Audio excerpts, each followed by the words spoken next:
Welcome to the Conjugate Nation podcast. All right, we are recording. Gentlemen, here we go.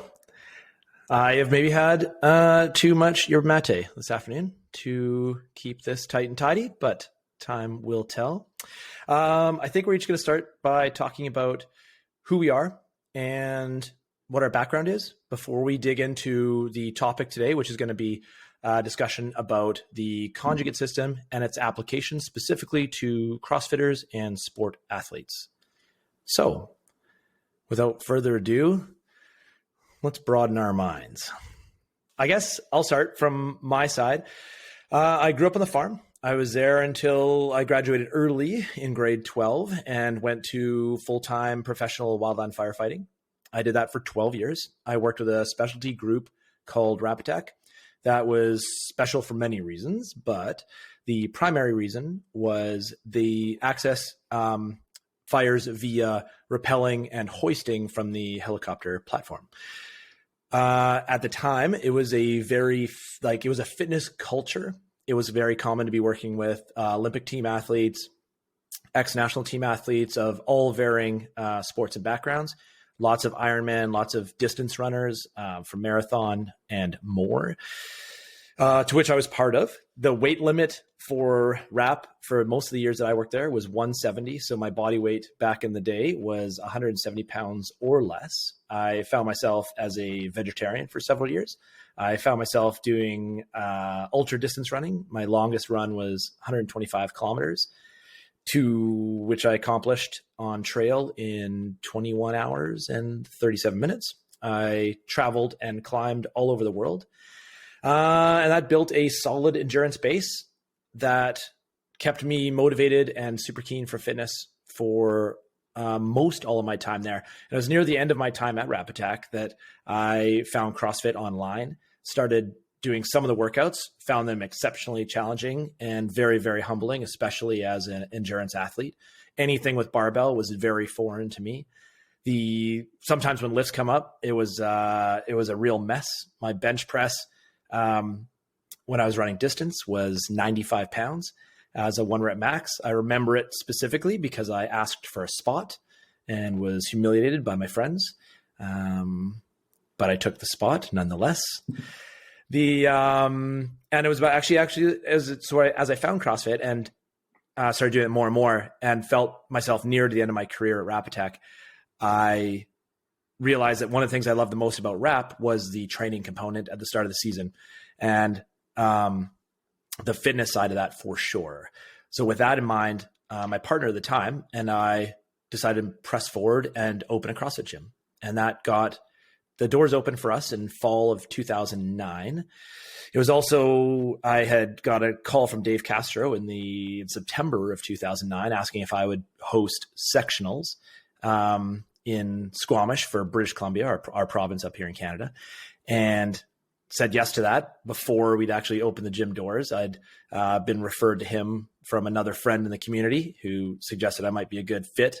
And that also began my time working for CrossFit, which lasted from the sort of fall of 2009 to the games in 2015, where I would be part of the CrossFit Games team. I was competition director for regionals. I helped with the opens phase for Canada West. My final sort of job was sort of co-lead for masters and teens. And then I would say, I guess, single resource for the 2015 CrossFit Games. I did return in 2020 to be a judge for phase 1. But other than that, I did transition away from that time to very honestly focus on what I love the most, which was just time in the gym. And that sort of has been the case since then. I really love coaching. I love my time in the gym. It is the most important thing to me for sure. I still coach about 35 to 40 hours a week. I do classes as well as individual work. I work with powerlifters as well, and a ton of athletes who have sports interests, and apply the conjugate system that we're going to talk about today to that. I still train about 10 to 12 hours a week. I still have ambitions as a lifter. to hit some personal bests, which are important to me. I work with Justin Medeiros as his special strengths coach. What that looks like is 3 times a week. I work with him for an hour and a half to 2 hours on FaceTime or Zoom. And we focus on making him a more resilient, more powerful, and stronger, well-rounded athlete using the conjugate system. I also work with a Canadian Olympic hopeful for BMX. She's 18 years old. We've got high hopes for the next Summer Olympics, as well as Jamie Lynn, who is MMA athlete. She's currently ranked Canada's #1 female, 2 belts in 2 different federations, and hopefully very close to a UFC contract. So I guess that's my background. I was not naturally a lifter. The conjugate system I found to be of immense benefit to me personally, and its application to the athletes I work with has been instrumental in the success I've had as a coach working with those athletes. I feel like that was significantly longer than my 2 minutes that I had planned, but who wants to go next? Go ahead, Chris. My name is Chris McDonald. I live in Battleground, Washington, and my fitness career started, when I was a pretty young kid. I've always been a sports junkie, still am to this day. Graduated high school as a 3-sport athlete, played at a high level of soccer through, the Olympic development program, went on to college and earned All-American honors in college. And I was kind of the anomaly as a soccer player. Like I was one of the few guys who was in the gym from high school all the way through my collegiate career, and obviously to this day. A lot of track workouts and a lot of strength training. My undergraduate, I studied biology while I was there. Ended up going and getting my master's program in exercise science later on. In 2004, I started my professional training career. Started in your standard commercial gym. Was doing that for about 3 years, 4 years. Got kind of bored, mindless, doing the same stuff over, and was looking for some new stuff. I opened up my own facility in 2008, Innovative Fitness. Found CrossFit that same year. Same thing, did a workout, found really challenging. It felt like the track workouts I'd done back in the day. And, never looked back from that. 2008, I've owned an affiliate I actually just sold. We moved. So I owned that for an affiliate for almost 14 years. 2009, I got on staff with CrossFit. So I started working as a level 1 trainer. A few years later, got on as a flow master. So I started running the seminars, level 1, level 2, all over the world, and got to share the CrossFit program. Done pretty much a lot of work for CrossFit. So similar to you, I hosted sectionals here, the Idaho, Oregon sectionals. I've helped at regionals. I've judged the games, 6, 7 times. I've been there straight every year for 11 years. And if I wasn't judging, then I was coaching. And then, let's see what else. Carlene. Yeah, Carlene. So I guess we started in about 2010. We were running the sectionals is when we kind of started seeing the competition side of CrossFit grow, and our affiliate definitely kind of went forward with that. So we had a very competitive affiliate, and we started the conjugate system in 2012, but it was based on Louis' book, The West Side Book of Methods. I met Louis down in San Diego at a summit for CrossFit, and was just blown away by him. And, just didn't do a good job on implementing. So we got a guy, Jesse Ward, here in Seattle, who was kind of, coaching us along. But after a year of doing it, just not really understanding, we kind of got away from it. And then coaching Carlene, who, she was a 3-time individual athlete. She took second as a master's in 35 to 39 in the world. And strength was a big thing for her. So in about 2015, 16, I came back to it and came up to your place, Jesse, and stayed with you, watched you do your thing. And Shane met you at the games, I think that same year with Carlene. And did some of your program for a long time. And it was just one of those things that resonated immediately to me because it's very much similar to what CrossFit was. One, I say you train for, one makes you better at fitness and the other makes you better at strength. And those things go hand in hand. So it was a natural fit. And I've been using the conjugate system for any of our competitors and even some of our got some athletes here I'm working with now in Battleground. There are some football players and wrestlers. And use some of that conjugate system with the CrossFit program.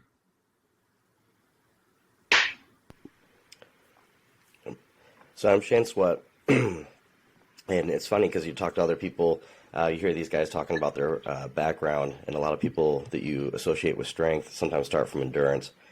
And, I started with as a more of an endurance athlete, started as a middle distance runner. So when I was 5 years old, I ran my first 10K as an example. And I think it was a great background. Endurance athletes have a really good mindset for training hard. They don't shy away from it. And I think it set me up for success in the beginning of my career.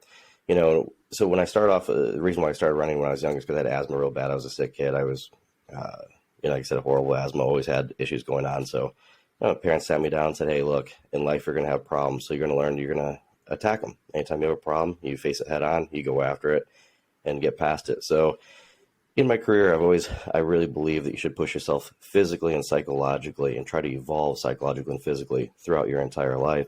Obviously there's a point in age when you get to a point where you can evolve and you want to maintain as long as you can, but I think it's an important mindset.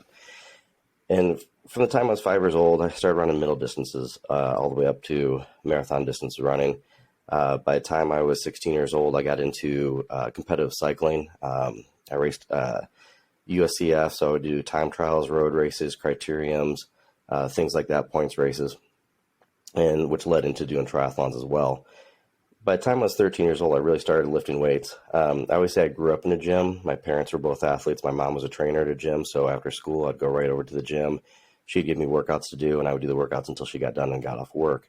I always loved lifting weights, and I started when I was much younger than 13, but when I was 13 is when I started lifting heavy weight. And at that time, I found out that I was just kind of a naturally stronger kid. I went into, by the time I was 16 years old, I was doing endurance. I was an endurance runner. I ran track and field, the mile, 2 mile were my distances. I ran cross country. At this point, I'd been kickboxing since I was 5 years old, and I did that for 16 years. So I had kind of more of an endurance background. By the time I was 16, I was 134 pounds, looked like your typical runner. I had a 365 bench at the time, and I was deadlifting 435, so it was on the stronger end of someone that size and what you wouldn't see typically in an endurance athlete. But the problem was back then is, I gained strength quick, but I was quick to get injured. And so I started studying and reading everything I could about training. Unfortunately, when I was young, I just didn't know what I should be doing. I made a lot of mistakes that a lot of people, that are common for people, things that I'm sure throughout the podcast we will cover and talk about. When I was 13 years old, I went to a powerlifting gym where Bob Wall was at the gym, and he was a world record holder in the Powerlifting Hall of Fame. So I would sit back and watch what he would do, and then when he was done, I would just copy the workouts, like if this is what one of the best in the world should do, this is what I should do, right? Unfortunately, it's not like I had the background he did or had the, work capacity he did, or among any other things, but I did learn a lot during that time. And I started surrounding myself with world champions, world record holders, literally from the time I was about 13 years old. And at that point, I started questioning a lot of things, started reading a lot of books, and some of the things now that I understand didn't make sense back then. And I look at things now where I understand why that didn't make sense. And, from studying throughout that time period and moving on as I got older, I started working with people for different sports. I got into bodybuilding, but it was never really 100% my passion because I always wanted to be strong, so I would, do bodybuilding movements. I would do powerlifting movements and kind of mix those up. And then I met someone became my partner who had never trained with weights before, was a marathon runner, and I started training her, and I started following Westside Barbell. And how that ended up coming about is I first trained her for bodybuilding shows, and I had a background in that, and I was comfortable in that position, and she won every show she entered. And at that point, she wanted to do more shows. And I said, that's just not healthy for you to do 4, 5, 6 shows a year. You really want to do 1 or 2.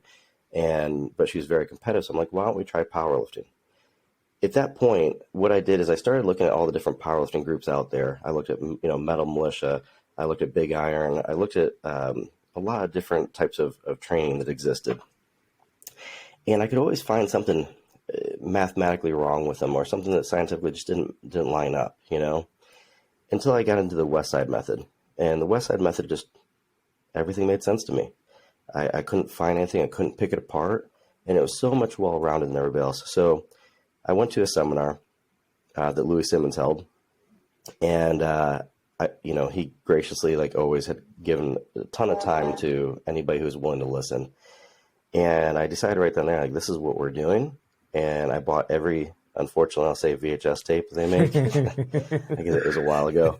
And I bought every book he had. And from that time point, I trained my athlete for powerlifting. And she went on to break 45 all-time world records. And I say all-time, that means doesn't matter the federation, the highest ever done in that weight class, no age group, doesn't matter the federation, just the highest ever done. 45 all-time world records. And how I tell people is the first world records came off just reading a book, came off of watching the videos. And what always really was amazing to me with this system is that I could read books and watch videos and produce a world record holder. Yeah. Shortly after that, we ended up going to Westside Barbell. We were invited to Westside Barbell. And this is when I started learning from Louis Simmons. And, spent a lot of years there, a lot of amazing time there, learned from many people there. But Louis was a massive influence. And my mindset always was to try to learn what Louis learned in 70 years and try to learn that in 25, 30 years. And then I would have the rest of my remaining years to try to evolve that training method. So I listened to everything I could. I paid attention. I would ask questions. And Lou, as long as you're listening, as long as you're asking questions and you're wanting to learn, he will give of his time freely. And from that point on, I ended up teaching seminars with Louis. I would assist him at seminars. And, they start off with powerlifting. We worked with track and field athletes, pro football, athletes, all different sports. And shortly after that, I ended up opening my own gym. And in my gym, the whole goal was to create a gym that was in a way similar to Westside Barbell. I didn't want to copy Westside Barbell because I could only be a percentage of Louis, but I could be 100% of me. And Louis's gym, Westside Barbell, is an invite-only gym.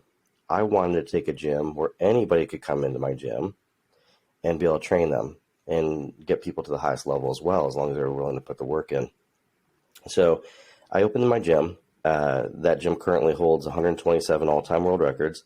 We've broken world records in every single weight class and in every single lift. So squat, bench, deadlift, raw and equipped, sumo deadlift world records, conventional deadlift world records. We've had the highest pound for pound and highest by formula athletes in totals, squat, and bench. So we've covered pretty good ground as far as the world of powerlifting goes. And this is something that was all due from going to Westside Barbell and paying attention to people that came before me. Louis always say we stand on the shoulders of giants. And I learned a lot at my time at Westside. I started reading a lot more books than I did then. I found a way to pick out better books. Before I just pick up anything, read it. And sometimes you find some good information, but there's not necessarily a lot. And then I got really picky about books. And I had certain things I needed to look for because I learned from Lou what to look for in these books. I needed something. Every book I bought, I wanted to be a manual, something I could go back to for the rest of my life. And every time I opened it, I learned something new from it.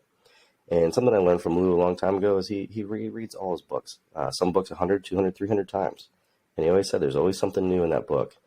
You might not have been ready for the information in the beginning, but you become ready for that information. Maybe 2 years later, you're a different coach than you were before. And so that's how I kind of led my career at that point. I was following the same principles that made Louis very successful. Went on to, I opened my powerlifting gym. Then after that, I opened, which is Sweatshop, personal training. And I opened CrossFit Conjugate. I opened a CrossFit gym because I had started doing seminars for Louis. It was the Westside Method certification for CrossFit and turned into the Conjugate powerlifting course that we have now. And so when I started teaching the Conjugate powerlifting course for Lou, I realized the best way to evolve is to use basically what the Conjugate system is constantly varied, just like CrossFit is to put myself in the realm of owning a CrossFit gym, because that was completely different than what I've done before. And that made me have to level up as a coach. I had to not look at what can I do with an athlete with whatever time I want to have with that athlete. What can we do in an hour and with a normal population? And that was substantially different at that time. So that gym By the second year, we produced a team that went to the games. We got Conjugate Black. We got second at the games. On that team, there was 4 people that had never even went to regionals, let alone the games. 2 people had been to regionals before and never went to the games. And they ended up getting second, third, first year out at the CrossFit Games. During that time, I worked with individual competitors, games champions, podium winners, and, the world of powerlifting led me into other aspects. I've worked with Olympic athletes, different groups in special operations communities, have multiple X Games gold medalists. So it's just been a wide variety. And it's based on these principles that we use from the Westside Method. And that's kind of how I progressed. And I turned into more and more of a strength athlete as we went on. But I've always appreciated my roots as an endurance athlete because it gave me a mindset that was different than a lot of people who go just to strength and don't ever have that endurance component to it. I think that piece you touched on of the initial sort of like piece of seeing Westside or reading Westside, where it just resonates through and through, because it felt like that for me when I found CrossFit, that everything about it just felt like it made sense. And then the conjugate system and book of methods felt exactly the same. Like the first time I saw anything that was Westside was a video of Dave Castro doing a duck walk with his wrists below his knees out in the parking lot at Westside Barbell, dragging a sled, And I was just like, oh man, that looks crazy. Like, where is that from? And then CrossFit had like a couple of brief pieces that it showed from being out there. I think they spoke with Dave Tate, and then ended up chatting more with Louie. And the more stuff you looked up, you're more like, wow, this sounds exactly the same. Constantly varied functional movement as it pertains to the objective of that athlete or competitor, performed at like maximal intensity. And that just felt like a perfect piece to mesh together with CrossFit programming for us. And we started implementing it into our regular gym programming. At the same time, we started having a couple people interested in just performing just that. That was our original powerlifting group. Is 3 of us powerlifting, and then the CrossFit side was doing strength workouts twice a week using Conjugate System, and that's still the format we use now. So, 10 years later, we're still kind of 3 as a general. We're 3 conditioning workouts plus accessory plus midline each week, and 2 strength workouts, 1 upper, 1 lower, plus accessory plus midline on those. And that's where sort of that system kind of keeps pressing forward for us. The pieces and parts change, but the machine and the template still has remained very true to like exactly what I read that first pass through Book of Methods. We talked about something earlier that kind of resonated with me. We come from an era and a time, sounds funny because like we're getting old, but we come from a time where we made a ton of mistakes, right? And I think that when Jesse, you say that, like when you found CrossFit, you knew you found something, right? And then when you found Westside, the Westside Method, the conjugate system, you knew you found something again, right? Yeah. And that they correlated together. Well, the thing is, those 2 systems had addressed a lot of issues that I'm sure all of us have had growing up in the gym. I would get stronger for 3, 4, 5 weeks, and then 5th or 6th week, I would lose 20, 25 pounds on my bench, and then it'd go back up for a while, then it'd drop back down. Well, when I was young, I didn't know why that happened. When I went to Westside, I learned why, and I understood why. Now some people are starting off in, say, a CrossFit gym, and this is all they know. And it's great because they're learning a lot of things in a much better manner. And right away. They are avoiding some of the issues we had. Those issues still will exist unless the programs are very well laid out.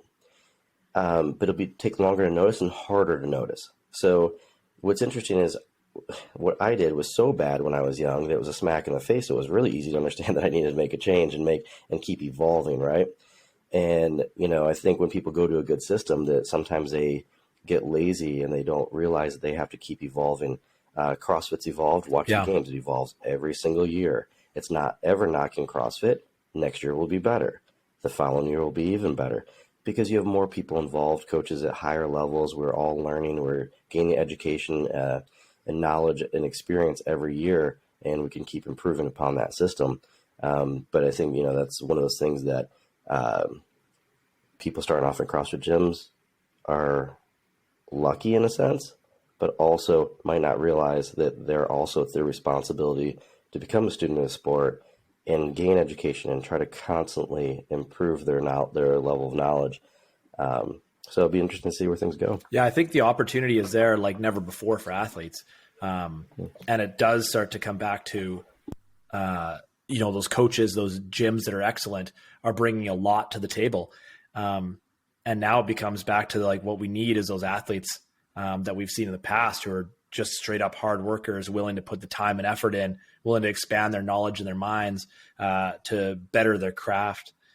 There's so much content out there now. It's tricky, but the nice thing about a good gym and a good facility is it's distilling that information for that athlete. The idea of showing up for 1 hour, 3, 4, 5 times a week and being able to get excellent results, produce big numbers that 10 years ago would have been crazy. And you can do this now off 3, 4 hours a week of training for the average person. You're not going to be a CrossFit Games athlete on that volume of training, but certainly using conjugate system and CrossFit's methodologies, these systems are working so damn well that you're getting results that are unheard of. Like I competed at regionals in 2009, and the clean and jerk that won the event for Western Canada was 245, I believe, and people's minds were blown. It's moving fast, and people are getting so good. It's nice to sort of have the opportunity to speak to some of even the history of that. Of people show up and they're sad about not having kipping pull-ups right away, and like, man, like you would be trying to find videos on YouTube and figure out, it'd take months to get kipping pull-ups kind of sorted, and now that's one session with a coach who understands that.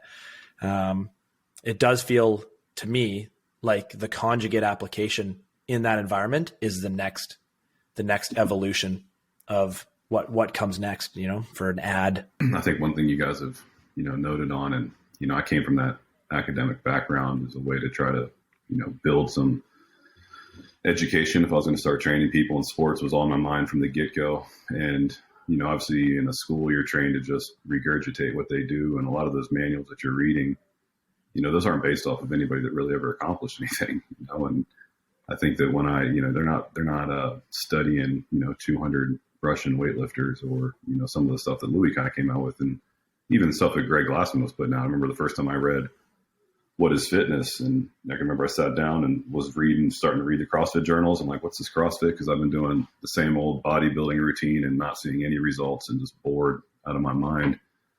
And read What is Fitness? And I'm like, I can't believe how much money I've spent. And never once have I even thought about what that question is, or, so it's like, that was the first hook.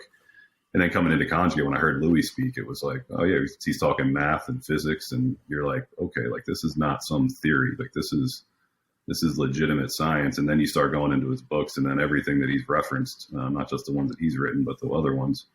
And there's enough information to read, 10 lifetimes of what he's recommended.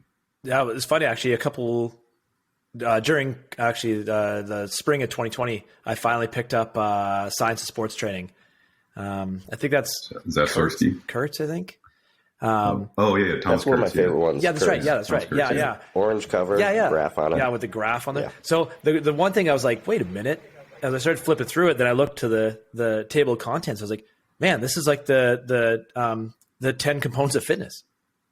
Like it's like right there laid out, like they were their own chapters. And if they weren't sort of a chapter, they fit into another category. Like almost all 10 components showed up in that book in Science of Sports Training.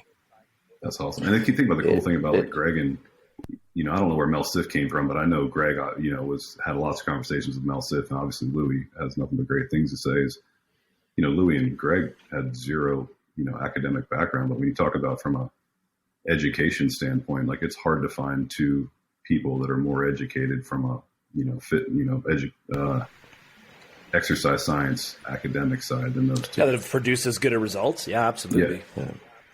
Well, it's interesting because, like you said, neither one of them had a background in academics in it. But, when you look at Lou, I remember teaching seminars of Lou, and someone would say, well, what's your college background? What's your degree in? And he's like, I got a degree in life, hard knocks of life, right? And Lou's like, hey, look. He's like, you have an exercise science degree. How long were you in school? People, would give them their time. There's, a few years in there. And he's like, yeah, so I hit my first Olympic lifting elite total at 13, my first powerlifting elite total at 14. He's hitting in his late 60s, elite totals still in powerlifting. And he said, my education and knowledge base has been a lifetime work. Yeah. It's like a work of art. It's like being an artist and having one painting that you work on your entire life. Not two, not three, one. And searching for perfection in that. And, Lou's like, college is one place you can get education. But when you're a strength coach, once you've hit the highest degree you can, are you done? Or do you keep educating yourself, surrounding yourself with people who are more knowledgeable in different areas? Do you try to push and do you evolve, or do you rest on your laurels and just spend the rest of your career like most people do, just going off of that little bit of information that you had? And I feel like most coaches are like that individual that you see that said, oh yeah, I was a football player. Like, oh yeah, when did you play? Like, yeah, junior high and high school. How old are you? I'm 50. What have you done in sports since then? Nothing. Yeah. So you're an athlete, huh? And, it's not knocking anybody who does that, but, if you want to learn, you learn from people like a Greg Glassman, like a Louis Simmons, people who made it their life work, that obviously sacrificed a lot of things that would make us comfortable in normal everyday life just to get to that point, to be able to share knowledge and information with other people. Make no mistake about it. There's things you can learn in college, there's things you learn on your own, but it's up to you whether you're someone who's going to learn for the rest of your life and going to be a student of your sport, a student of whatever you hold dear, whatever means something to you. That's awesome. And, these individuals have changed people's minds and changed people's lives at a very high level, And, I want to lead into kind of, what the conjugate method is and where it comes from. You mentioned Mel Sif, and Mel Sif is a Russian scientist, right? He is a scientist that ended up moving out to California, and it's probably where Glassman got to run into him and have conversations with him. He was a brilliant individual, and he did a lot of experiments on himself and a lot of training on himself. Some of the information we get from scientists, we're never athletes, is, anyway, they just know things to be as fact. You can't have things involved in your training that defy the law of physics. You first have to, develop a law of physics, prove that it's wrong, and then you can say why now your training is wrapped around what you just developed, right, and proved. But there's things that are just fact. And, I remember Yuri Verkhoshansky, a lot of people consider him like the father of plyometrics. He invented the dynamic effort method, and he was a Russian scientist, and he would write a lot of books on special strengths and on biomechanics for athletes. And one time Louis was reading a book. He wanted Louis to read it and give him feedback and kind of sign off on the book. And there was a part in there, and I can't remember what it was about, but Louis was like, hey, I read this part, and I was thinking about utilizing it with my athletes, this way or that way. He's like, there's two different ways I was thinking about doing it. He's like, which one do you think I should do? And he's like, Lou, I'm a scientist. I only know that information to be fact. That's what the study was on. He goes, I have no clue how to use it with athletes. He goes, you're the world-class coach. He goes, why don't you go find out and get back to me so I can develop the next study, And I thought it was great because, Yuri was an amazing scientist and developed a lot of things that we use and improved a lot of quality of life for a lot of athletes out there. A lot of people achieve things they never would have without information and knowledge that came from him. And to hear that he was so humble was an amazing thing. And being around people like Louis, he was extremely humble as well because all they were students. Until the day they died, they were students, and they were constantly trying to push their craft. But the conjugate system, I get asked a lot of questions about the conjugate system. Does it work for raw lifters? Does it work for Olympic lifting? Well, yeah, it works for Olympic lifting because that's who developed it. In the early 70s, the Russian Dynamo Club, one of the most successful weightlifting clubs in history, developed the conjugate. They called it the conjugate sequence system. And at that time, they took their Olympic lifters and they brought in more variety to see what would happen.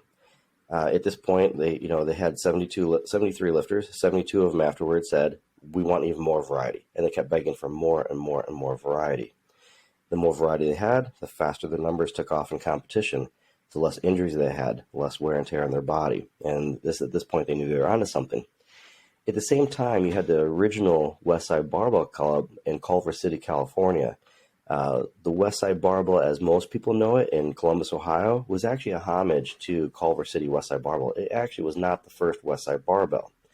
Louis, when he was in the military, would read books on the original Westside Barbell, who invented the box squat, who used the conjugate system but hadn't named it yet. They said they constantly varied their movements, that they brought in all these different training methods. Like I said, they used a box squat, they did floor presses, they did a lot of different things that most places didn't.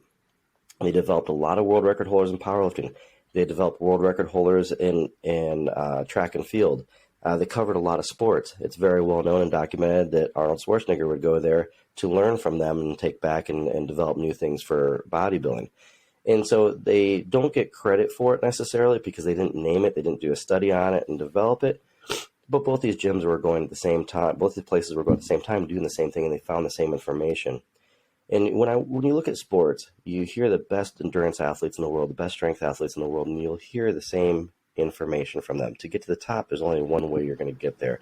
And that's really starting to understand all the details that are covered, say like in the West Side or the conjugate system. So the Russian Dynamo Club, very successful. This bled into the Russians using it for the track and field athletes and all Olympic athletes. The conjugate system can be used for any athlete. You pick the type of strengths that are needed for the athlete to improve upon, and there are answers in that system for that. From there, you look at the Chinese weightlifters. Chinese weightlifting did not produce an Olympic medal until the early 60s, when they took their two best athletes and they went and they stayed in Russia for 9 months and learned about weightlifting from Russia, and they did the conjugate system. They went and both those athletes produced gold medals in that Olympics. From then, they became coaches for the Chinese national team, and that's when you started to see the success rise in the Chinese national team, to see a powerhouse in weightlifting that you see nowadays. Okay, and so that comes from the West Side system, or the conjugate system. I'm sorry. 1983. That's when the West Side Barbell really took off. The West Side Method, and the West Side Method is the conjugate system. It is Louis Simmons' spin on the conjugate system. It is something that he constantly worked on and to evolve. At this point, Russia had gotten so big, and you look at USSR broke apart, and a lot of other countries broke off, so there wasn't as much communication with the coaches as before. So the evolution of the conjugate system slowed down at that point. That's where Westside Barbell became famous and really kicked in, because at Westside, we would do experiments from one competition to the next. And people get scared to death to do that. But once you have a certain knowledge base, you literally can change a lot of what you do from one competition to the next. And what I would tell you is, if you're not, that's when there's a problem. If I train an athlete, the next year they should be a different athlete than they were now. 3 months from now, they should be a different athlete. Shouldn't their training evolve with them? Why would it stay the same if they're a higher level athlete and they are a more capable athlete at this point? So Louis had a set of rules that he would follow, the conjugate method, the system. And if he lived inside those rules, we could constantly make change, and we would always improve. It just sometimes we wouldn't improve as fast as we wanted or as fast as we had before, or we made an improvement, but there were injuries. And then we would learn from those injuries, or we would learn from a slow rate of improvement, or we'd have a fast rate of improvement. And then I'd say, well, what was it about that change that we made that caused an evolution faster than what we have done previous? And how can we bring that to more areas in the body, or how can we do more variety of that same type of thought process? So at Westside Barbell, I can tell you, they never train the same way twice. From one competition to the next, to the next, to the next, it constantly evolved. And that is what made Westside Barbell so dangerous in competition. Because where you're looking at systems from China, from Russia, it was a whole government-ran system that gave us a great base, right? Like, they only did studies off of Olympic athletes, the best movers, the best athletes in the world. If you can get a world record holder, you can get an Olympian to improve at a faster rate than ever before. If you can get them to do it with the injury rates dropping substantially, you've now really done something. And with the government funding, you had teams of scientists, you had statisticians, you had your biomechanics specialists, your physicists. You had a whole team working on the highest level athletes to get them to evolve. And that gave us a great base in the conjugate system that ended up leading to the West Side system. What was great about the West Side system is once there was a great base for this conjugate system, the West Side barbell could evolve faster than anybody because they didn't have all the people to go through, all the different steps and different people and different groups and all these different athletes, and coaches having to communicate with a bunch of different other coaches and different scientists and different groups of people. They simply, Louis made calls. He would pay attention to what was happening. They'd make a change. He had a reason for that change. Then we'd look at the result from the meet. Then we'd make another change. We'd look at the result from the meet, and we would keep doing that. And so the West Side system really evolved the conjugate method very fast at that point. This system can be used for any sport, like I said. It has different components for different types of strengths, okay? If you want to increase your absolute strength, we do 1 rep maxes. We have our max effort method, our max effort day. If you have to increase a certain type of speed, whether it's explosive power, starting strength, speed, speed, strength, endurance, it doesn't matter what speed you need to improve for your sport. We do have a component to train that speed. So we can actually directly translate the speed to the sport you're playing, okay? If you need to optimize yourself, and this is something that for your sport, and this is something that I see often. Often we see coaches try to adjust technique on an athlete for an improper build for their sport. What I tell people to do is something the Russians would do, is something the Chinese will do. First, build your athlete to be perfectly built for their sport, and then it'll be very easy for that technique to come. Now, yeah, during the time, we're going to try to improve the technique, but what I want to do is I want to optimize them for the technique that they're going to use throughout their whole career. I do not want to give them a technique for a very poor build and weaknesses and then later try to change that, okay? I want to correct those with something we call special exercises. Special exercises, a lot of people refer to them or know of them as accessory movements. And what these are designed for is to optimize movement quality. So we optimize our leverages, and if you look at the top 3-5 people in every sport, you get a good idea of build. You don't see a speed skater with no butt, no legs. You don't see a wrestler with a small neck and small shoulders. And there's reasons for this. So don't try to be the first one who's not built like that. We optimize the leverages, which means that our athlete now will move perfectly for their sport. They're now built for their sport. If they move perfectly, that means they're as efficient as possible to have the highest level outcome and the lowest level wear and tear on their body. Okay? So when you look at the conjugate system, we have constant variation in our max effort. We have our dynamic effort phases, which we can do in different speed zones, depending on what your sport is. And then we have special exercise movements designed to build us for our sport and to optimize our output with low wear and tear on our body. And then we have a GPP, a general physical preparedness phase of that, to have conditioning to support increased work capacity so that we can bring in any qualities that we need, we can improve upon an athlete because we have a work capacity that gives us room to be able to work on these other areas that could be lagging. Yeah, I think that was the big thing. The systems that you talked about, like when we started training competitors in CrossFit, what I had a hard time wrapping my mind around was I'm going to do a 8 or 12 week program. And it's like, okay, that program's over. So I just start another 8 or 12 week program, or this block period of training where it's like, I'm going to do some hypertrophy, then I'm going to do some power, and then I'm going to do some strength. And it's like, by the time you get through one, it's like, well, you've lost some of the capacities of the other. And I think that's one of the great things that's been about CrossFit is that you should constantly be working on all your different kind of capacities, right? Especially for us, because we're generalists. If you're a sports guy, obviously you need to specialize in specific speeds and movements, but for generalists, it's like, hey, we want to do as much as we can, increase the curve across as many different modalities as we can. So when I started studying the West Side, it's like, oh, you're always working on these components. You're never not working on some of them. Like that resonates more with me because there's long-term strategy, not this, okay, because, everybody sees the other guy, I got great results in my 12-week program. It's like, well, yeah, because you're squatting more than you did 12 weeks ago. Like, you have more volume. Naturally, it went up. It's like, keep doing that same program for 3-4 times, and those you're going to get very diminishing returns, if any. And I think in the bodybuilding exposure increases, right?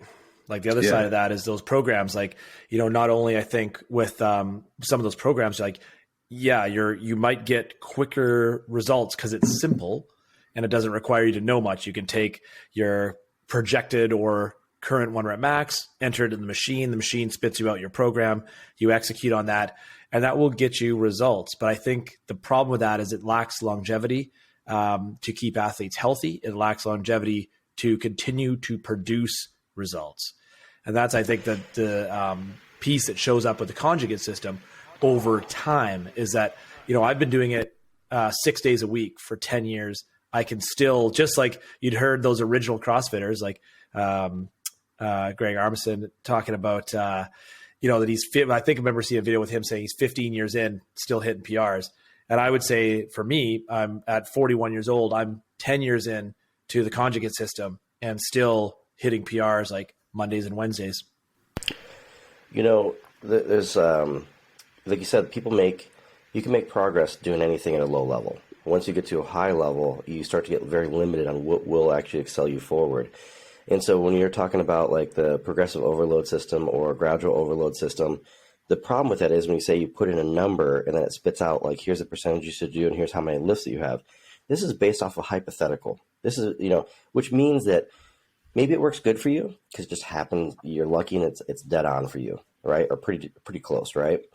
But it also could undershoot someone who has great genetics, and then now they're not progressing as fast as they could. Or you have someone who maybe has poor genetics, or they have poor recovery. They don't eat the way they should. They have a stressful life. They don't sleep the way they should. And now you're overshooting what that person can do, and these percentages are no longer correct. And so the problem is you do have these systems out there, but the problem with these systems is, like I said, they're all based on hypothetical. The only system that's not, is you look at the conjugate method, is based on actual numbers. It's mathematics, and that's what we need. We need something, a volume that can be calculated by math, a formula-based system. We can't use a system that's based on the hypothetical. And what I really like for the conjugate system is, obviously, that makes complete sense for strength athletes. You look at, you took my gym and Westside Barbell combined, and the last 15 years, they've won every world championship against the rest of the United States and against the rest of the world in powerlifting. You look at China does the conjugate system. You look at how dominant they are in the world of weightlifting. It's no doubt. And you look at CrossFit, and the thing about CrossFit is it's constantly varied. So this is a little more difficult. Like, we have to figure out what could potentially show up at the games. If you're a competitor, right? It's not as bad for someone who just wants to be healthy, right? Because yes, they're constantly varied. They're going to be great for general fitness. It's the best thing out there for general fitness. But then if you have a competitor, an athlete, we have some unknowns. We have some things we have to get good at, but there might be a swim event. What's that look like? Is it in the ocean? Is it in a pool? What's the length of it? Are there things in between? Are we getting other movements in between and running back in the water and going? There's a lot of changes that can happen. But the one nice thing is you can take the strength and the speed components and you have something that is measurable every time and something that we can see progress forward consistently. And we have an exact method and an exact layout of what we're going to do. So we can see that progress forward. And we can take some of the guesswork out of what we're trying to do with athletes. We see the Olympic lifts go up, the power lifts, the strength. We're producing more force, at a faster rate of speed. Then that will cross over into your CrossFit, your watts, your workouts, your competition. And then it's up to your coach to try to game, like, what is going to come up in these workouts? What's my athlete good at? What are they not good at? And what do I need to do to get them very competitive? And that does at least eliminate some of the guesswork and what might be coming our way. I think the other side too that fits CrossFitters and athletes very well about the system is the excitement of training remains there. Like, similar to the excitement of CrossFit of, even if your gym puts the workouts up for the week or for the next day, you still don't know too much about what's coming in the future. And that part, I think, pays off in spades over time because it is exciting. And I think the conjugate system does a great job of that for building strength, which, we use it on athletes. We're in a very active community in Squamish, and we have a ton of people that their primary objective is skiing, mountain biking, climbing, like a ton of outdoor sports. And they actually train just the strength component with us at the gym as something that adds to their sport. in the sense of just building a broader base, making sure their joints are stable, they're more resilient as athletes, they're closing the gaps in their sort of game. And what keeps them interested, because a lot of them, the story will be the same as CrossFit, is like, man, I never imagined I'd be in the gym 5-6 days a week, year in, year out, and still enjoying it. And, even though with Conjugate, if you're using the system in its entirety and you've got your max days and your dynamic days and you know which days of the week those fall on, I often encourage our athletes, like, do not look ahead. Like if you're in the gym and you can have access to the whole week of programming, just focus on the movement you're on, just focus on work as hard as you can on that piece, and then look at the next thing, and do not look to the future. Like, show up at the gym, open that day, and just dig in. And, Monday's going to be a max lower for us. But the athletes won't know if they're heading into a squat, back squat, box squat, bands, chain, specialty bar, deadlift. Any of those sort of things are fair game, and it doesn't matter to them. They're going to show up, they're going to establish their plan, they're going to warm up, and they're going to dig straight into it. And I think that skill really bleeds over well into athletics for both sport athletes in a huge variety of sports, as well as CrossFitters. And I think that constant changing of sort of like the primaries, secondaries, accessory pieces is what keeps them motivated to challenge themselves and to also test themselves against others in the same way. CrossFit has that leaderboard every day. For us, we do the same thing every day with a leaderboard for the lift. And everyone wants to know what the accessory work was, who did what, all those sort of pieces. And it's that group environment using a system like this that drives the athlete forward from like the basement, instead of just like producing a result based off of like, I did this last week, I'm going to add 5 pounds this week. Next week, I'll add 5 more pounds. There's one guy who's super awesome. He's like solid 315, big dude, looks like the sub boss from a video game.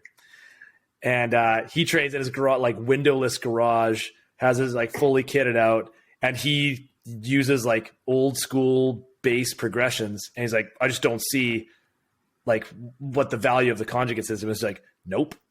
And that's okay. Like there's something out there for everybody.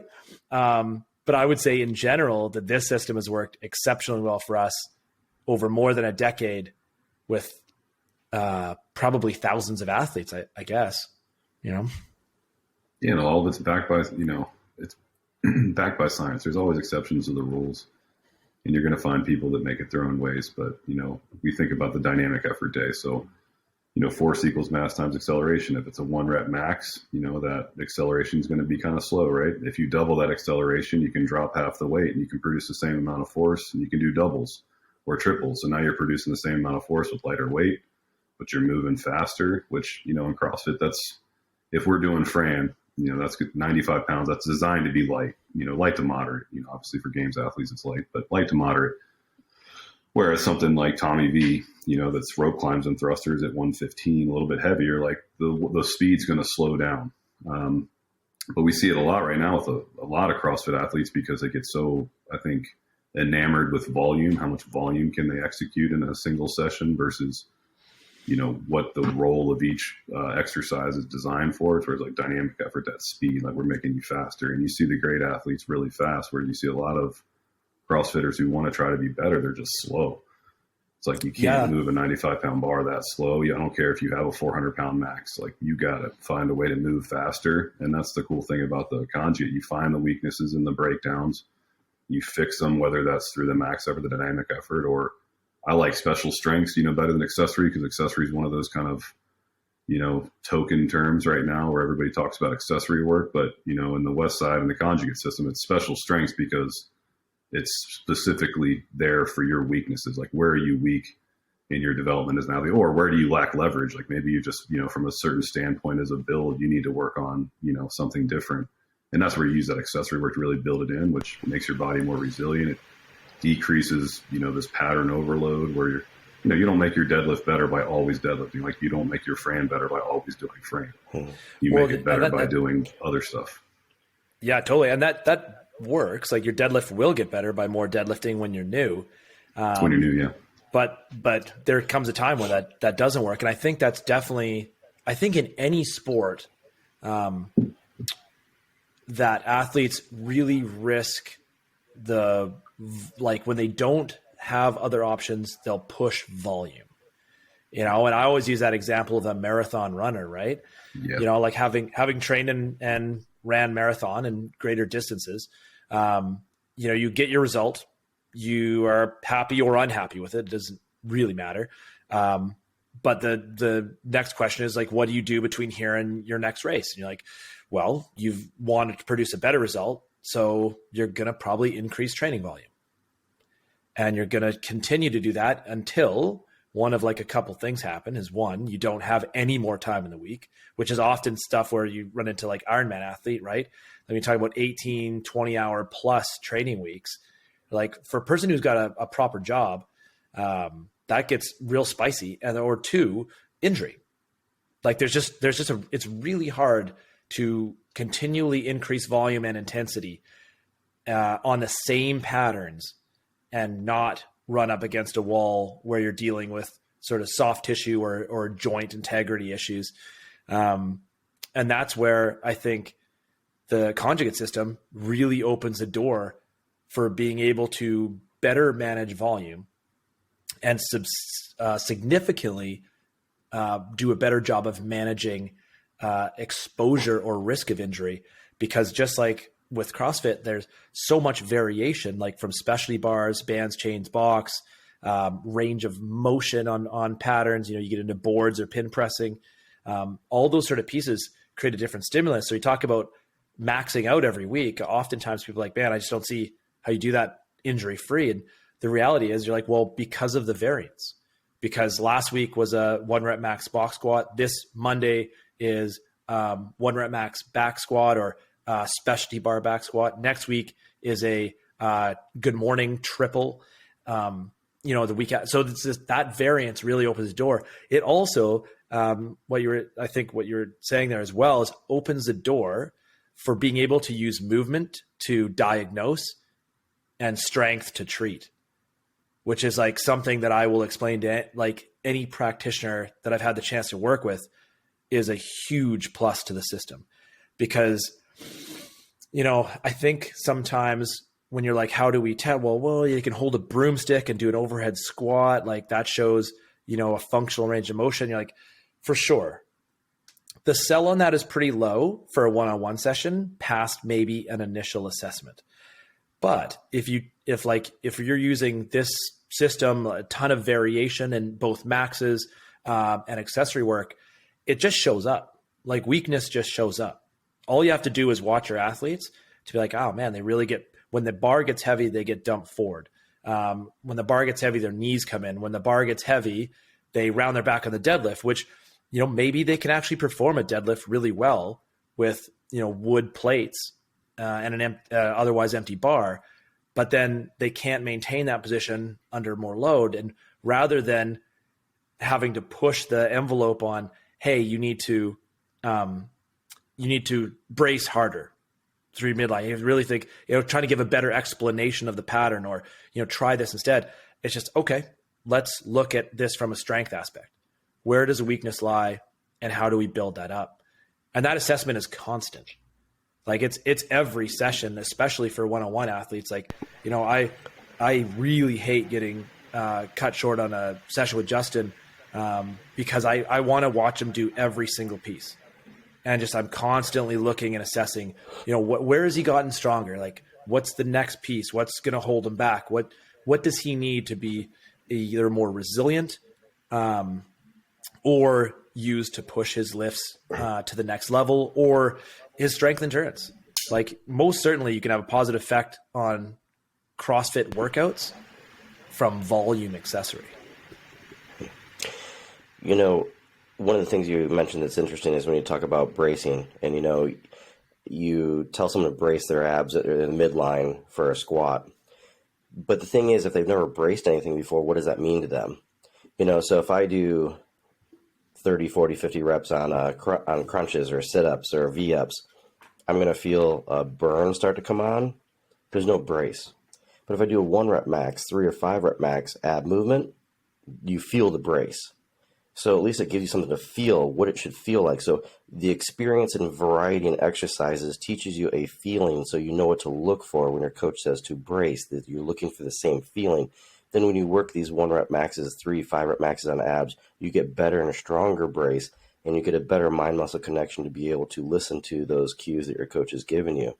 You know, one thing that I would say is, you were talking about the guy in a 300-pound guy, you know, it's like, hey, you know, some things work for everybody. But what I would say is this: he's a big man, but have we ever heard of him in the world of strength? And what I mean by that is, it doesn't matter how good you are, but what could you be? And, you know, Louis Simmons was always talking about that. It's like he would never be satisfied until the day he died. He was not going to be satisfied. He knew there was more to learn. He knew that he could accelerate weight faster and accelerate and lift more weight and increase his speed strength and his strength speed, right? So that he could move heavy weight slow, meaning that when you get real heavy weight, it's not going to move fast. But you also have to produce force as fast as you can. So he was always in search to increase both of those. And he would say until it was instant, it wasn't good enough. Okay? And so, you know, you have someone who trains in his garage by himself. He's probably more of an introvert. Introverts need less stimulation and training than extroverts do. So he could get better success out of what he was doing compared to others, but doesn't mean that it couldn't have been better. Did he do the same things in the gym over and over again, or did he have his mind wrapped around constant evolution and evolving? And what you can see in two things is the conjugate system has had a constant evolution since the 70s, okay? And you can also see that CrossFit has had a constant evolution in the world of general fitness, and inside itself has had a constant evolution, okay? And which is very interesting because there's so many similarities between the conjugate method and strength, and what you see with CrossFit. You look at both have constantly varied. All right. Well, constantly varied is extremely important. You know, CrossFit, you do different workouts, different time domains. You know, some movements can be heavy, some can be light. We have constant variation in there. You know, between the movement quality and the type of loads and the type of time and durations of these workouts are all varied. You know, you don't want to fall victim to the law of accommodation. You know, once you start to accommodate an exercise, you actually become more efficient at it, but you stop progressing forward, okay? So when you look at the strength aspect of it, and you look at the conjugate system, we might be hitting a 1 rep max or a 3 rep max, or whatever it is, depending on the movement, whether it's a good morning or a deadlift or squat. But we constantly vary our movements. This does quite a few things for us, right? It exposes glaring weaknesses. If you have enough variation, you know, weaknesses can't hide. And that's the great thing about CrossFit, is that there's going to be no huge, massive weaknesses.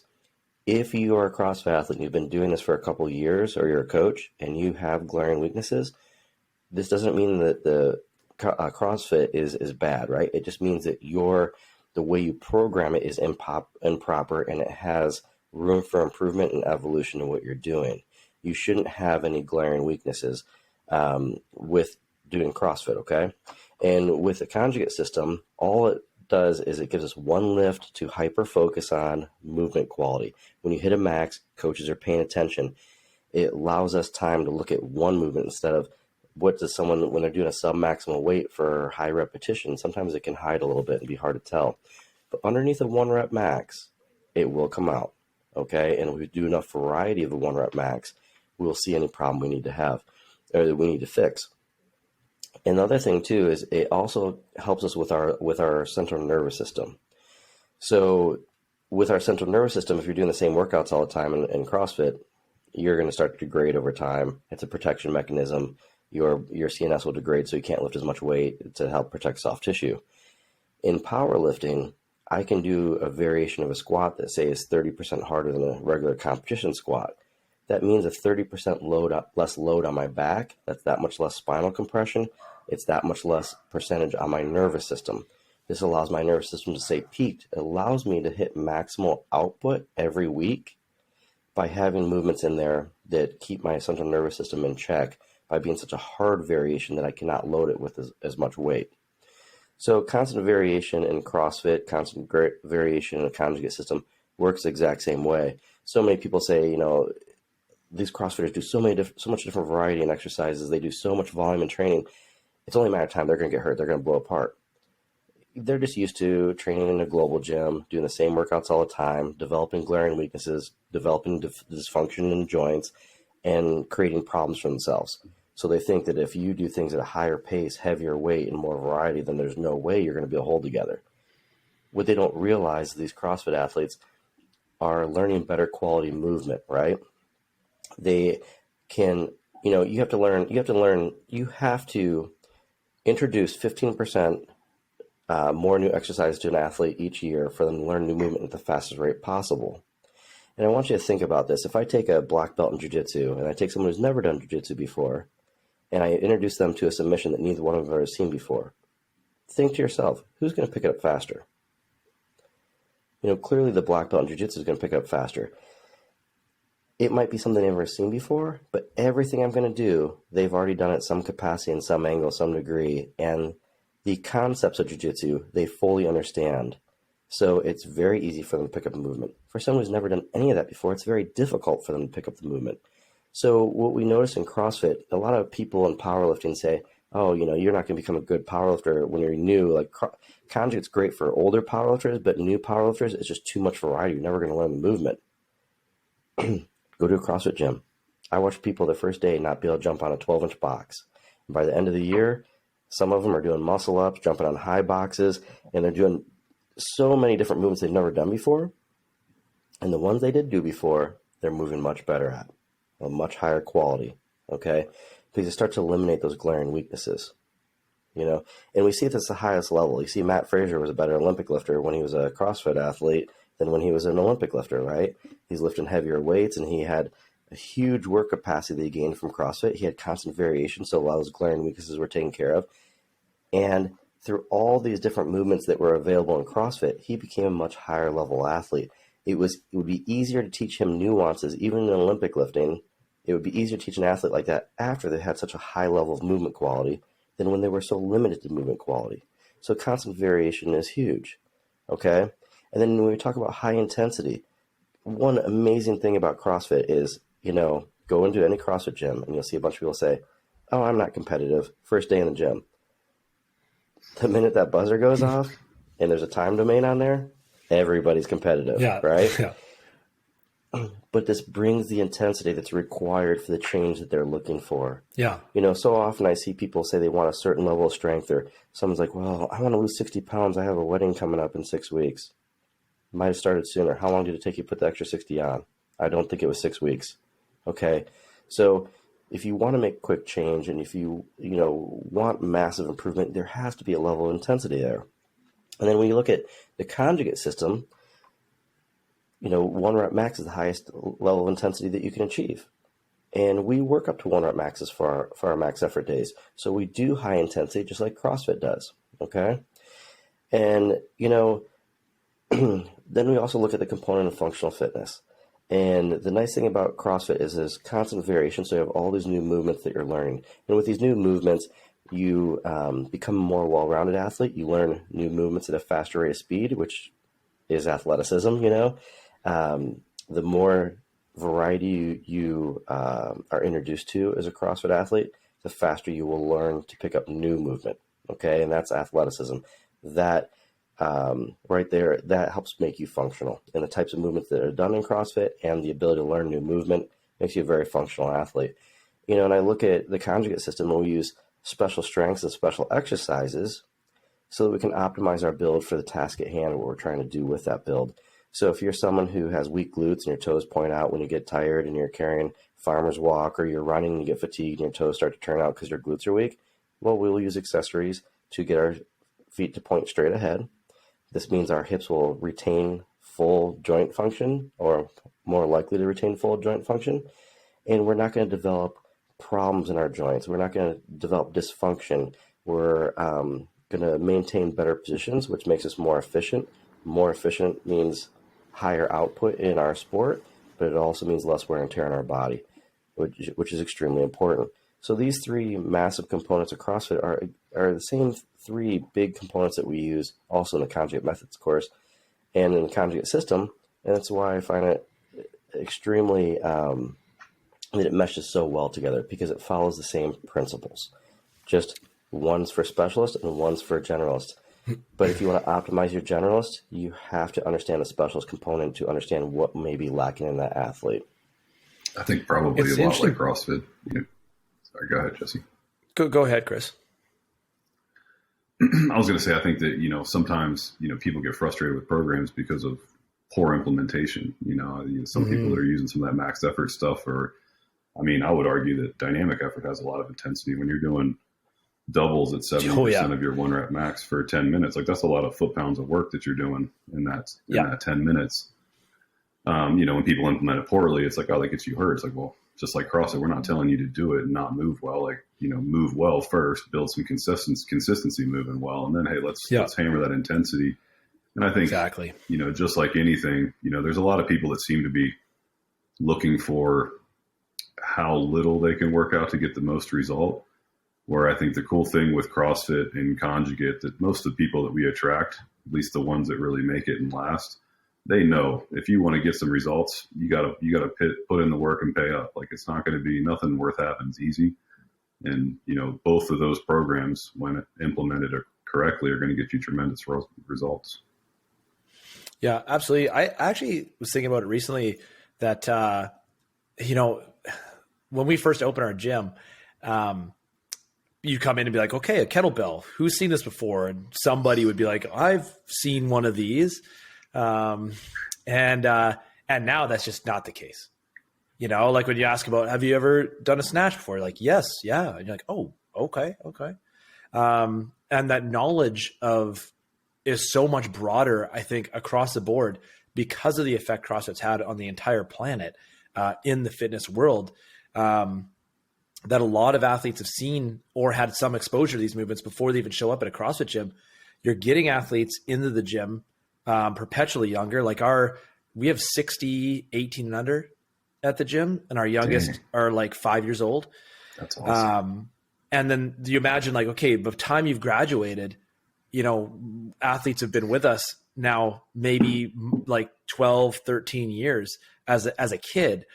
And I started to wonder if actually CrossFit doesn't have enough movement patterns anymore to continue to feed the primary patterns, right?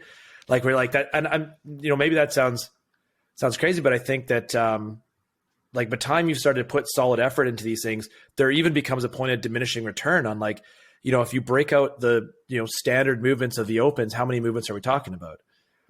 30. 30? Maybe. Yeah. Maybe. I think 30 to 38, I think, is what the majority of the movements, or some variation of them. Totally. Then you expand that to the things that don't really come up in there. The machines have changed over the years, for sure, from just every gym having, 5 to 10 rowers to now ski ergs and assault and echo bike and C2 bike, because they're all different. That's added a fair bit of pieces. But again, a lot of those pieces are primaries or secondaries. And because of that, inside of training, you're like, you can't just have a strength day that's primary day is done. It's too much.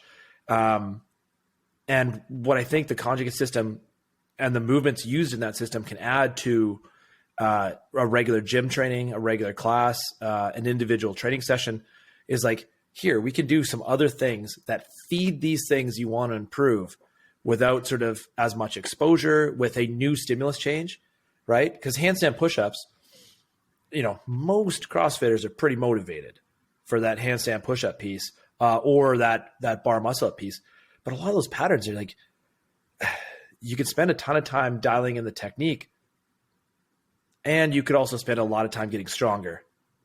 Like the strength component of those pieces will yield, in my opinion, a faster result in getting those movement patterns than just continuing to practice. And, now you're doing bar muscle-ups with bands, and, like, just like, hey, you need a huge set of lats and shoulders to support that position. You need solid strength in your upper body, which does not equal a, diminished range of motion, and does not equal having to put on a ton of thickness.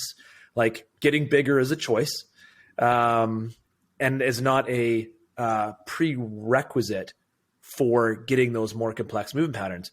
The fighter that I'd mentioned earlier has maintained the same body weight for us because she fights in a particular weight class. Throughout the last, I think we've been working together 2.5 years now, she's stayed the same body weight. Her deadlift has gone from 275 to 365 as like a walking around 145 athlete. She's put 60 on her back squat. She's put 50 on her bench press, I believe, and the body weight has stayed exactly the same. And that's the other component too, is like, 1 rep maxes do not equal an increase in muscle size or producing a larger, thicker athlete. We can execute on strength without stacking on a ton of mass and reducing range of motion. The other thing too is like, 1 rep max is, okay, sorry, go ahead. I was just going to say that, so many people, the sport is CrossFit, but I think too many people you see in competitive programs that replicate their training off of the tests. So the games or regionals or these 3-day events. And it's like, yes, more and more wads and wads and wads. And it's like, there's only so much intensity you can really lay on the line if hey, I got 3-4 Metcons to bust out, where it's like, hey, let's hit one really hard one or a different time to maybe 2. But instead of just continuing to pack more and more things in, like, okay, so let's find that weakness. Okay, your lower back starts to, give. Like, cool, let's start programming some reverse hypers and GHD hip extensions and good mornings.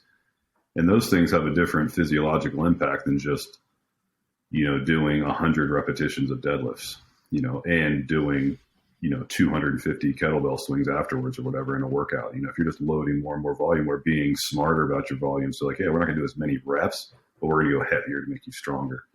Your body's going to be able to handle that breadth a lot more than like, let's just, like you talked about with your athletes, like if your athletes are BMXers and they're getting a ton of conditioning, similar to our football guys and wrestling, like when they're in their season, I'm not doing a lot of CrossFit stuff because they're already doing conditioning for 2 hours a day. And at the end of there, especially the wrestlers, like their conditioning is legit. It's like if they come into the gym that day with me and I hammer them with hard Metcon that's 10, 20, 30 minutes long, especially, like that's going to diminish what they can do out on the floor.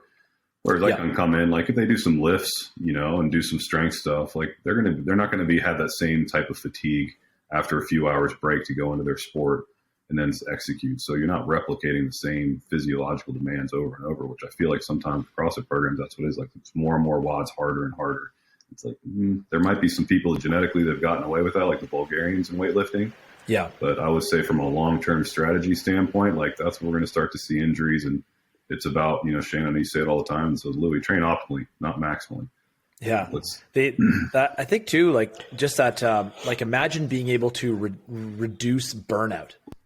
Yeah, totally. Like 100%. If you could add a couple days, if you could take away having to crush a hard Metcon maybe once or twice a week and replace it with a piece that is feeding those and producing a better result than you were previously getting with less exposure and less tax on your nervous system, like this is just great news. Like that, I found the same thing to be true for athletes. Like exactly what you said. Like, you get these athletes who are in endurance sports, or we've got 2 fellows with us right now who train on the powerlifting side of the gym using Conjugate system. One of them has got 200-mile races coming up this summer. The other is doing their first 100-miler this summer. And they use us to like make sure the tissue and joints stay healthy through their training, because the ask of their sport is so specific that it's easy to have things sneak by you and go unnoticed. But in the gym, you'll see it, right? You'll see like, oh man, that's, that squat doesn't look the same. Those, like, you're getting pretty tight. And we can use that not only necessarily to address in the gym, but even just to give that athlete direction. Hey, maybe it's time for like some soft tissue work or some help from like, it's time for a massage, acupuncture, physio, like something like that. Cause you just see the range change because you're using these movements to sort of observe the athlete, instead of, they might not see it in their sport until like, man, I don't know. I was out on the weekend for a run and my knee feels like it just blew up. I don't know why, but we might've seen that in the gym environment several weeks earlier and had an opportunity to fix it before it got to that stage. As specialists, everything we do has to directly translate to what we want it to, otherwise we're losing, right? And so therefore, same as you, I've had people stay the same weight. I've taken people up in weight. I've taken people down 3 weight classes and break world records all the way on the way down.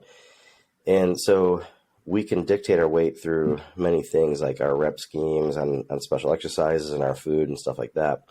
But, 1 rep max is low volume. You're not going to put a ton of size on doing a 1 rep max. But the benefits of that, right, is like you said, absolute, you raise absolute strength. But on our max and our dynamic work, it is substantially easier to teach an athlete how to perfect movement than if you said, hey, 21-15-9 deadlift box jump workout. You're not going to perfect deadlift on that, but you can perfect it on working up to a 1 rep max. You can perfect it at a low percentage of your max on speed work. And then once you know what perfection is, you feel it, you reduplicate it time and time again, it will start to transfer over into your WODs, into a cleaner, more precise movement. It's more efficient, less exposure, and it yields a higher level result. And I loved what you said earlier, where anything that we do all the time gets boring to us, right? It starts to get boring, and we don't put as much mental effort into it, which will lead to not as much physical effort into it. And when you're not doing tons of WODs, when you're doing your WODs at optimal amount, and you're bringing these other components to make you more fortified and more capable in your WODs, it keeps it fresh. So, if we have one day where we're doing strength and we're working special exercise and stuff, and maybe we don't have a WOD that day, the next day when we come back to it, we're fresh, we're excited, we're geeked up for it, we're ready to go, because we're not running it into the ground. We're not, beating a dead horse, right? So this variety is a necessity to find weaknesses, to solve these problems, and to keep ourselves mentally fresh. What I'd say at Westside Barbell, one of the things is to choose the lift for the day, you had to be the strongest guy in the gym. So if you didn't like the exercises they were choosing, you have to beat them. Once you beat them, you get to choose the exercises. Pretty simple. What's great about that is you would show up and walk in, strongest guy there walks up, here's what we're doing today. Like you said before, you didn't know the night before. You didn't have to stress about it. Like, oh man, I'm horrible at that movement. Louis used to say this thing. He'd make this an analogy. He's like, you know what? If you're not a fighter and the biggest guy in school who beats everybody up comes up to you at the beginning of the first hour in school and says, I'm beating your ass at the end of school. At the end of the day, I'm coming for you. He's like, man, you're going to be stressed all day long. You're going to feel sick to your stomach. You're going to be stressed. You're going to be exhausted by the end of the day. He's like, you'd be much better off to walk around the corner, knock into him, tick him off, and he starts swinging. You'd have a better chance. That's a good example, actually. Yep, because you're not stressed. Like, you just react. And that's exactly what you want in that type of training, right? Mm-hmm. And, tonight I've heard you guys talk about a lot of different things that definitely benefited CrossFit Gym. And I think a lot of people maybe are not used to the type of CrossFit gyms that you guys have produced, simply because you guys have different backgrounds. You guys have a very deep background in multiple things, multiple sports before you got there, and a deep level in education. And I think it'd be very good for you get to hear from you guys how you utilize this in your system. And, like for you, Jesse, like having so many young athletes as well as adults and living in an area that's very unique where people are very much into outdoor sports, mountain biking, skiing, rock climbing. There's a lot of different variety that we typically do not see in a CrossFit, most CrossFit communities, because most of us don't live in areas like that. And where a lot of times people will say, powerlifting, like, that's not really going to transfer for me. I need more of this, or I'm an endurance athlete. And they always have like these different excuses why, like, there's only so many things they can do. I will tell you, the thing that we should always search for is variety throughout the rest of our life, to have options. When you're at a low level, your first year in a CrossFit gym, these can be all basic CrossFit movements, but it's all new to you. And it achieves such a high level of result and output in the first year. And like I said before, the CrossFit gyms that I've noticed that have the best results are the ones that have the most amount of variety and options in training, because people don't get bored. And that feeling when you first get into CrossFit and you first find out, you're so excited, you can't wait to do it, and it's like you fiend for it, right? Like it's what you need. Just keep the principles going. Constant variation wasn't limited to your first year. Constant variation is throughout your whole career, the whole time you train, the rest of your life. And I'm telling you, you better be training until the day you die. Okay. Because that's how you have the highest quality of life. This isn't for my 20s and my 30s or my 40s to still hold on to my 30s. This is for the rest of your life, which means that your level of education and your variety better increase throughout the rest of your career. So I just think it would be really good to hear from you guys of how you guys implement this in your gym, you know? So for us, we're in a unique situation. I think one thing that's important is that any training plan or protocol is susceptible to your country that you live in, the local area that you live in, your environment. Like, I think there's many factors that open the door for variance that in one location, like in Ohio, something might work super well, but on the West Coast of Canada for us here, we might find that it just doesn't work nearly as well. And I think it's important to, wherever you start with whatever you get into initially, is that you're constantly assessing as a coach, as a programmer, or as the athlete doing it, if you're in charge of those things for yourself, is this working? What effect is it having?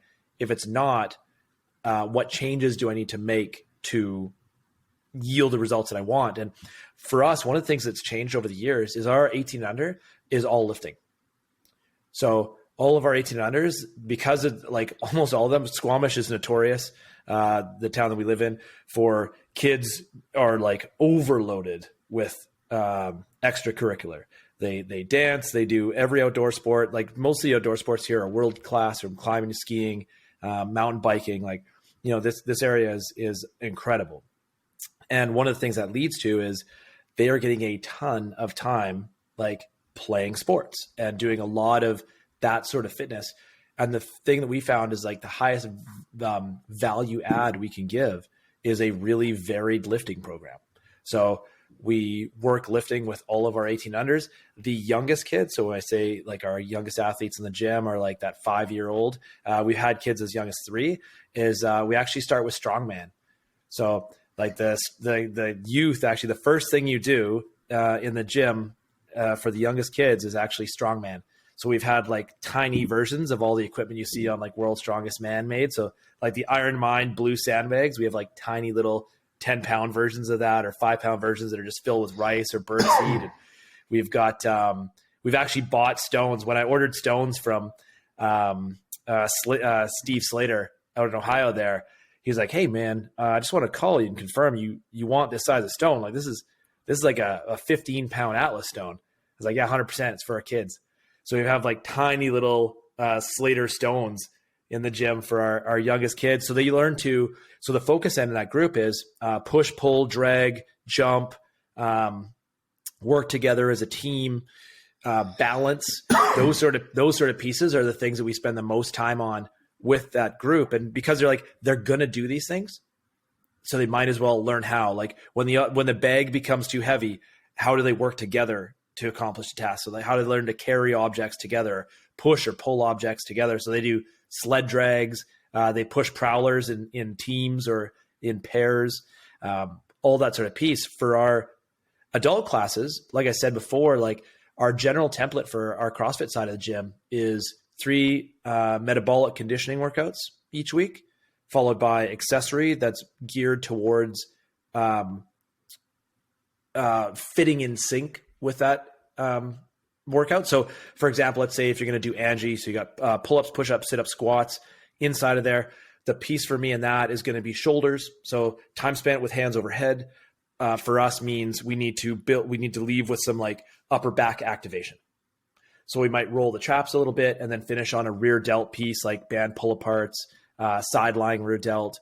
And then we finish out that particular workout. We probably would do more midline because you've got already sit-ups in that workout, but we generally finish out on a midline piece as well, both for heavy or hard intensity or for volume, which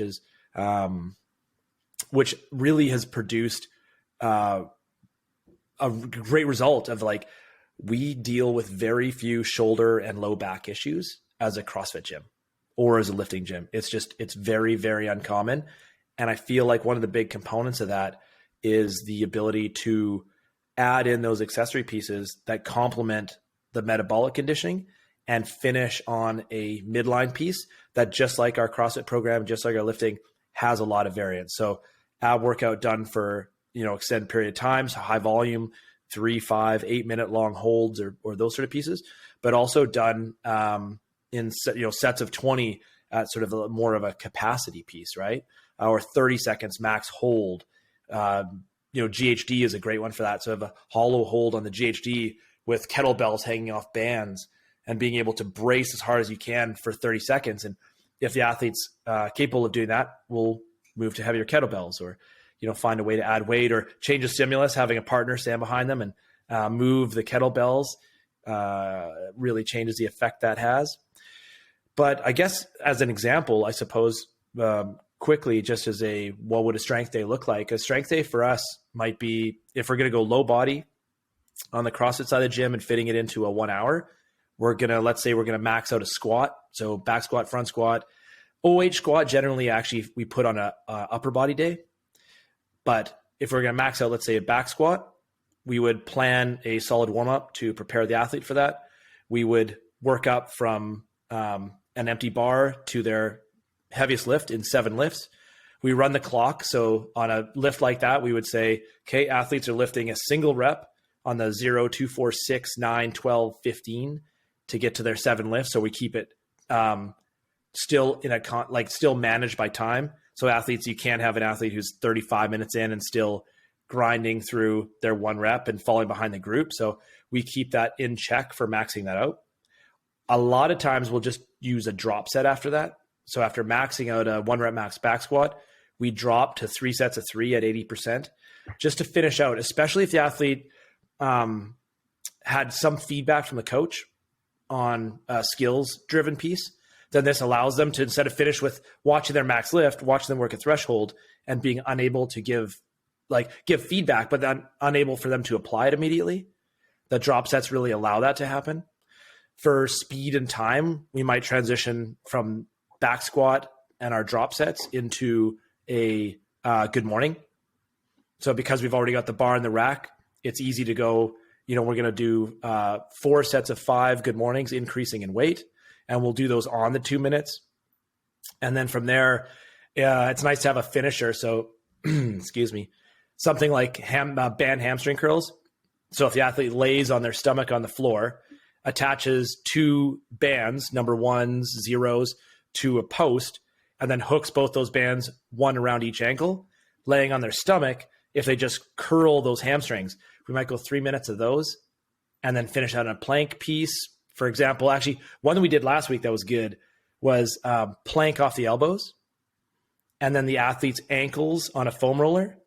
And then for the 3 minutes they're doing that, they're just going to raise one ankle off and then raise the other ankle off. So straight legs on their elbows in a plank position for 3 minutes and just lifting one ankle, then the other ankle alternately. So leg lifts for the 3 minute time period.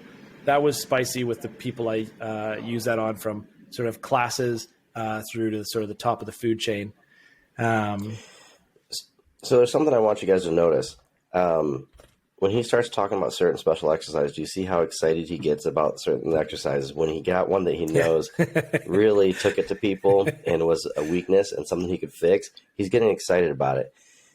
What I want you to think about is, when you have a very limited palette of movements, how excited do you get? How often you're in the gym? Does your coach get that excited with new movements? Do they come up with a lot of new movements they get excited about? Do you get excited when they come up with new movements? Or are you getting a low variety of movements and not enough variety? That excitement I see in him is the exact same excitement anytime I learn anything new, anytime anything's been developed, anytime I've had an opportunity. Because what happens is, we look at progression after we've been in the sport for a long period of time. If we don't have any new technology, any new movements, any new things to move forward, we're just going to progress very slowly. The only way we're going to make a big jump is if something completely new is out. People hate change. They can't stand it. And the reason why they can't stand it is because there's not enough experience. There is a lack of understanding. Like, there's a fear of this could be a negative and go backwards. I'm telling you, the only constant in life is change. You better get good at it, because it's the only thing coming your way. And when you see people like Jesse and you see coaches like that, or athletes that train in gyms like Chris's gym and Jesse's gym, they're getting excited when they hit those new things too. Just how he gets excited, trust me, they got up laughing like, man, that smoked me. Yeah. That's so awesome. They get so excited about it, right? If you train in gym, think about what type of gym you want to train in. Think about like gyms that you've been in that you were excited about, that you enjoyed, that you had fun. And think about gyms where you kind of got bored and you didn't do as well. But I want you to think about that. I want you to pay attention to your coaches. I want you to pay attention to what you're doing in the gym. And I'm telling you, by laying out training correctly, you see this kind of excitement. But you don't lay out training correctly unless you're searching out knowledge from people who've been there, done that. Then you're not constantly trying to push forward, okay? Didn't mean to interrupt, but I love that level of excitement. And I want people to understand, like, if you're looking for a good workout that day, when you find someone's coming up with something new and they're excited about it, you're probably going to have a good day in the gym. Well, and it's true, actually. Like, definitely, like, it's been, I work 7 days a week. It's about a 70-hour work week before training. I've been programming for all of the last 12 and a half years for the gym. And it's important for the longevity of the coach and programmer to also continue to feel super excited. And I definitely do. Like, I was down with Shane at a seminar in Seattle 2 weeks ago, I think. I think it's the 8th time I've taken it. I had 2 pages of notes. Some of it's just thoughts now and like things. Other parts were like something Shane's got that's new. I was like, oh man, that's like, you can't wait to put that in to program the next week. And, and if you want that feeling, you remember those first, that first while at CrossFit where you're like, oh, this workout doesn't look too bad. What is this, DT? Just got a couple. I love these barbell movements. What could possibly go wrong? And it's that same lesson, it's that excitement of feeling like you're back to the beginning of that learning phase. That's I think so valuable as an adult, and hard to maintain and stay in the same lane, like still be doing CrossFit, still going to the gym and having a great time. But having the opportunity to feel that way again, where you look like if anyone gives that a try, the squats, good mornings, hamstring curls, and that plank piece, feel free to post a comment or reach out. Let me know how it works out for you. But if you haven't done that kind of thing before, I have a pretty good idea of how what that comment's going to be, To me, it's like this. It's like Christmas, right? This is going to sound funny, but your first Christmas that you can remember as a kid, dude, you were thrilled. You were so excited. Like, this is the greatest day ever, right?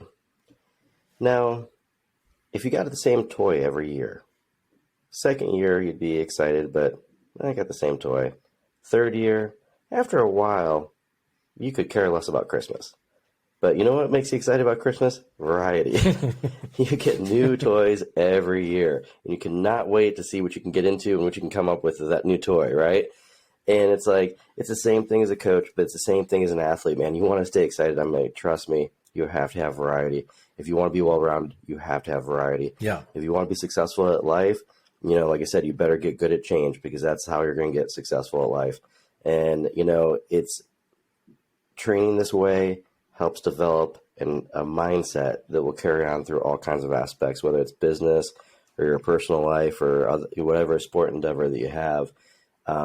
But man, you better be getting excited. Otherwise you're doing something wrong, and you can make a change and you can get excited. But if you're not getting excited all the time, yeah, it's time to make a change, Chris, anything to add?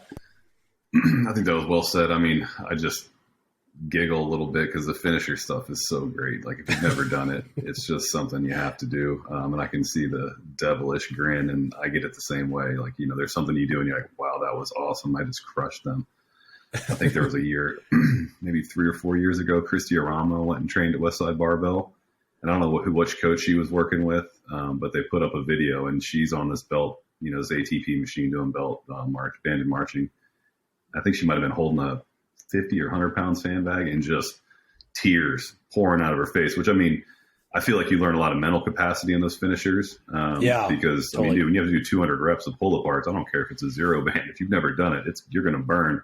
Yeah. But some of that banded marching, watching her, and I mean, it's a testament to her. Like, she can make herself bawl crying, but she's not going to stop. Like, I'm going to keep marching. I'm going to hold this bag until he tells me I can put it down. And that's a testament to one of the many reasons, I'm sure, why she was a perennial games athlete. Definitely, it opens the door to being able to express resilience and fortitude. I know for sure that I hope that anytime our athletes show up at any event, where you get into like that 100 rep range, that with other athletes might start to be like, ooh, man, how's that going to be? Like, for us, it's just like, yes, like we do this all the time. Like last night, the finisher was 100 reverse hyper at 25% of your back squat. And like two or three athletes like went outside for a little walk around before they came back, had that distant stare upon return. Like, and for sure, even for myself, you know, like everyone else is like, you know, you did this to us. I was like, well, the thing about it is y'all have someone else to blame. You're like, I'm doing it. I got nothing. Like I did this. And you're like, I have no one to turn to blame except the, you know, alter ego programmer. And it's just like, but that's like that shared piece. It's like really high value for sure. You know, I train the gym programming with everyone else. I work in with the team. I do the gym programming. I think as a programmer, it's important to feel that and understand what you're giving athletes to do, and also to be able to stand at the front and be credible in the sense of like, you know, it's if you get too detached or too far separated from that, you start to lose the feeling of like, you know, careful what it's like. You know, it's important to understand that feeling yourself and have the consequence of being like, I will also be doing this week. You know, I always have liked being able to say that I will never assign something to an athlete that I wouldn't do myself. Also why there's never been a swimming workout. Yeah, totally. Should we kind of leave her there? I think that was a I think great it's a good ending. spot. Yeah. Okay, I guess the one thing to sort of wrap on is if you made it this far, thank you so much for listening. This is our first episode, so give us a little bit of feedback if it feels constructive. If it's jerky, you know, feel free to just keep it to yourself. I think moving forward, the next episode, we're talking about max effort. After that, we'll move into dynamic effort, and we'll talk more specifically about the components of each day and a little more breakdown in each of those pieces. I think to expand past this conversation, we're trying to get the Instagram channel up and going to post content to with demos and those sort of pieces. Also, as always, and of course, if it's conjugate system and you want to know the most, those Westside books, you know, Book of Methods, bench manual, squat dead manual, those, in my opinion, I think those are the best place to start. And I would personally read them in the order of bench manual, squat dead manual, and then Book of Methods. That's what we do with all of our athletes, is anyone who's keen, those are the first three books, and that's the order that we'd read them in. Shane, do you feel the same? I feel the exact same way. Yeah. Cool. Chris? Yeah, actually, I didn't do it in that order. Curtis Bowler told me about the deadlift and the squat, and those were very, very helpful, bringing context to the Book of Methods for sure. Special strength book's great too. Yeah, right. Yep. All right. Well done, boys. We did it. Cool. Yeah. Episode 1. I'm just going to kill the feed here. Conjugate Nation Podcast.